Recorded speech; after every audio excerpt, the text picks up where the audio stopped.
Consultative Forum, Arewa Youth Development Foundation, Arewa Students Forum, and Northern Emancipation Network, leading 16 other northern groups. And it's called the Kaduna Declaration. And we read it now. The preamble is: the persistence for the actualization of Biafra by the unruly Igbo of southeastern Nigeria has lately assumed another alarming twist, which involved the forceful lockdown of activities and denial of other people's right to free movement in the southeast by the rebel indigenous people of Biafra and its overt and covert sponsors. This latest action and similar confrontational conducts, which amount to a brutal encroachment on the rights of those termed as non-indigenous people residing and doing lawful businesses in those areas illegally demarcated and defined as Biafra by the Igbo, are downright unacceptable and shall no longer be tolerated. Persistent Igbo threat to national integration, the above-named pan-northern groups met with several others and reviewed the current position of the North and jointly came up with the following observations. A. Number one is Igbo provocation. A. The Igbo people of the Southeast, without remorse for the carnage they wrought on the nation in the 1960s, are today boldly reliving those sinister intentions connoted by the Biafran agitation that led to the very first bloody insurrection in Nigeria's history. B.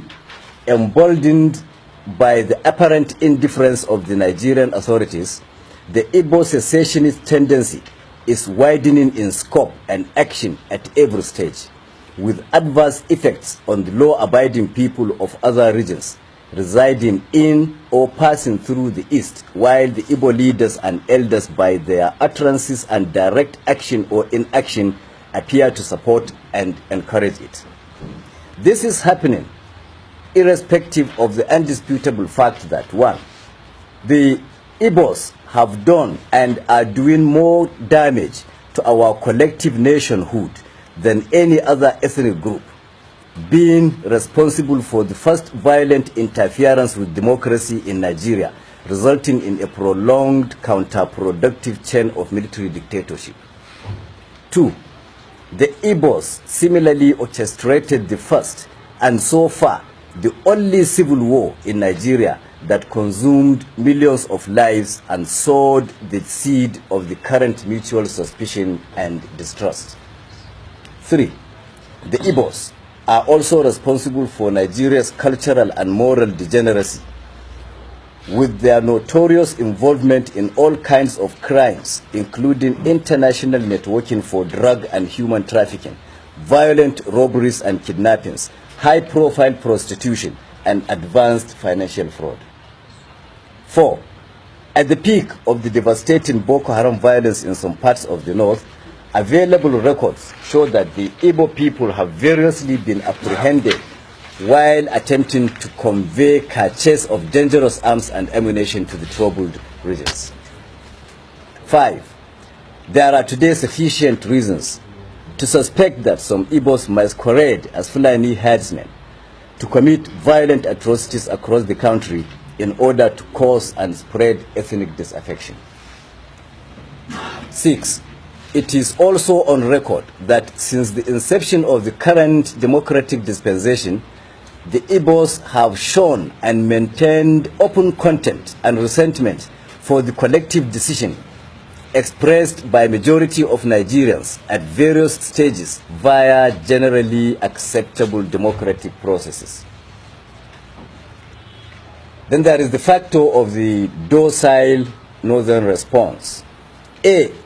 While these provocative acts of aggression persist and grow in dimension with each new move, leaders of the North, whose people are at the receiving end of the threats, appear helplessly unperturbed. B. rather than endorsing a concise framework for preemptive action to protect and safeguard the interests of the North and its people, leaders of the region at every stage tend to seek the cover of a flimsy and long discarded excuse of having fought in the 60s to keep Nigeria united. See, without pursuing a resolute action plan, these northern leaders have adopted and been dragging its people into a pitifully pacifist position in order to sustain an elusive national cohesion that has long been ridiculed by the Igbos. Our stand. 1. From today, June the 6th, 2017, when this proclamation is signed, the North, a critical player in the Nigerian project, hereby declares that it will no longer be disposed to coexisting with the Igbos and shall take definite steps to end the partnership by pulling out of the current federal arrangement. 2. This conclusion is necessitated by the realization that it since ceased to be comfortable or safe to continue sharing the same country with the ungrateful and cultured Igbos who have exhibited reckless disrespect for the other federating units and stained the integrity of the entire nation with their insatiable criminal obsessions. 3. Rather than certain sections holding the whole country to ransom at every stage, each should be allowed to go its own way, as we categorically proclaim today that the North is fed up with being the same country with this pack of acrimonious Igbo partners. 4. The North hereby openly calls on the authorities and other national and international stakeholders to acknowledge this declaration by taking steps to facilitate the final dissolution of this hopeless union that has never been convenient to any of the parties. Prelude to final separation. 1. Recovery and control of landed property. As a first step, since the Igbo have clearly abused the unreciprocated hospitality that gave them unrestricted access to and ownership of landed properties all over the North, our first major move shall be to reclaim, assume, and assert sole ownership and control of these landed resources currently owned, rented, or in any way enjoyed by the ingrate Igbos in any part of northern Nigeria. Consequently, officials of the signatory groups to this declaration are already mandated to commence immediate inventory of all properties, spaces, or activity in the North currently occupied by the Igbos for forfeiture at the expiration of the ultimatum contained in this declaration. In specific terms, the groups are directed to compile and forward an up-to-date data of all locations occupied by any Igbo in any part of northern Nigeria, including schools, markets, shops, workshops, residencies, and every other activity spaces. 2. Relocation notice. Secondly, with the effective date of this declaration, which is today, Tuesday, June the 6th, 2017, all Igbos currently residing in any part of northern Nigeria are hereby served notice to relocate within 3 months, and all northerners residing in the east are advised likewise. 3. Enforcement. All northern civil society and pressure groups are by this declaration mandated to mobilize for sustained coordinated campaigns at their respective state government houses, state houses of assembly, local government council secretariats, and traditional palaces to mount pressure for steps to be taken to ensure enforcement of the directives contained herein. Conclusion. In conclusion, we are hereby placing the northern authorities, the Nigerian authorities, and the entire nation on notice that as from the 1st October 2017, we shall commence the implementation of visible actions to prove to the whole world that we are no longer part of any federal union that should do with the Igbos. From that date, effective, peaceful, and safe mop-up of all the remnants of the stubborn Igbos that neglect to heed this quick notice shall commence to finally eject them from every part of the north. And finally, all authorities, individuals or groups are hereby advised against attempting to undermine this declaration by insisting on this union with the Igbos, who have thus far proved to be an unnecessary baggage carried too far and for too long.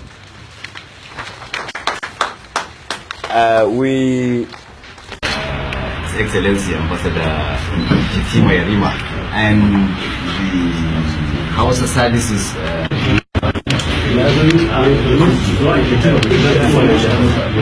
My first Suleiman. My name is Nick. Because of what you just said, earlier you said 16 northern groups.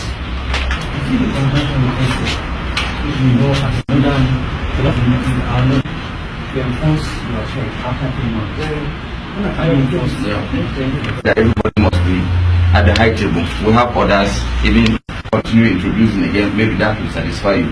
But so far so good, we have over 9 people, like you said, or 10 people. The timing, we don't decide that we don't want to take your approach manner so that you go back and begin to produce your views in time. So we don't need to also seek the advice of people who are also doing their own business. Sometimes 2014, during the conference by all northern organizations, they went on their own, they end up making mockery of us. Don't see us working together. We are independent-minded, young people. Young is on our own. Let the person open up and address friends that what we are looking for a means of making a progress. Then somebody sit behind and sit down inside a complicated system that has taken us to where we are today. Then you expect us to go back to the same failed generations and begin to seek for an opinion. This is obtained during the days of our founding fathers. It will no longer be business as consciousness, awareness. It's not a mission we expect to execute today. We are willing and we will go to logical conclusion. We are tired of this unholy marriage. Nobody can hold this country to ransom. That's why we're deciding the fate of Nigeria. Why should it be so? It wasn't obtained during the days of within their regions, within states. This is not federal system of government. This is madness. People cannot hold on us. Let us see those lazy states that cannot be productive on their own. Then we will begin to know what to do next with them. But with this, where people just fold their hand and go to central government, then military hold you to ransom and call you all sorts of nonsense names, forgetting that even before the invent of the oil, the North was there. We produced a lot and we did well. We take the burden of the country. But today, in the history, nobody reflect and remind themselves of this madness that happens in the past. Oftentimes when they talk about the oil.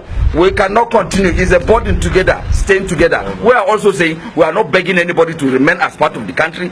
If you don't even go, we are willing. We want to go on our own separately.